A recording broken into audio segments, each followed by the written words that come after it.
Hi viewers, இன்றைக்கி நம்ம கோதுமை பரோட்டா செய்ய போகிறோம். அதுக்கு தேவையான பொருள் என்னென்னு இப்போ பார்க்கலாம். கோதுமை மாவு 1 கப், 1/2 கப் தண்ணி, உப்பு தேவையான அளவு, 1 ஸ்பூன் எண்ணெய். இப்போது ஒரு மிக்சிங் பவுல் எடுத்துகிட்டு அதில் கோதுமை மாவு போட்டு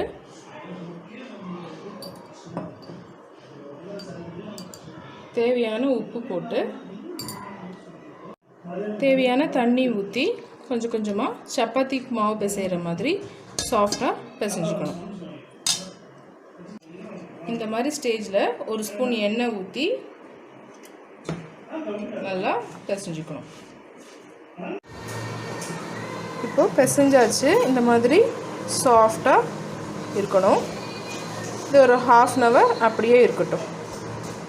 இப்போ 1/2 hour ஊறியாச்சு. நம்ம இந்த சைஸ் மாவு எடுத்துகிட்டு லைட்டாக அதில் மாவை போட்டு தட்ட ஆரம்பிச்சிடணும்.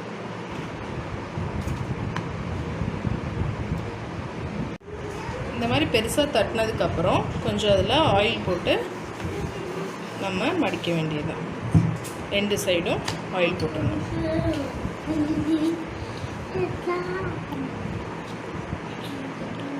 இந்த மாதிரி மடிக்கணும்.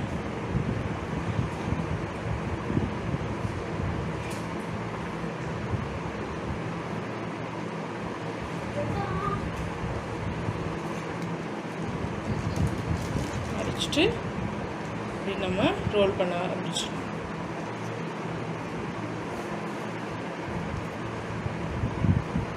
இந்த மாதிரி ரோல் பண்ணி வச்சுருக்கதை இப்போ நம்ம திரட்ட போகிறோம்.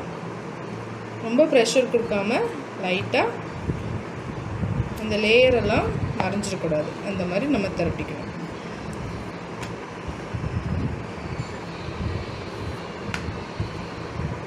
இப்போது ஸ்டவ்வில் தவா போட்டிருக்கேன். நல்லா காஞ்சிடுச்சு. உடனே நம்ம திரட்டி வச்சுருக்க பரோட்டாவை போட்டுடலாம். இப்போது திருப்பி விட்டுடலாம்.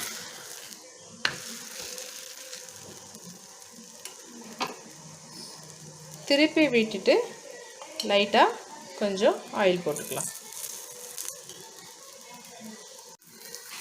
2 சைடும் நல்லா செவக்கிற மாதிரி திருப்பி விட்டுட்டே இருக்கணும்.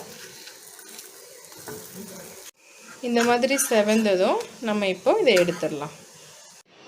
எடுத்த பரோட்டாவை இந்த மாதிரி போட்டு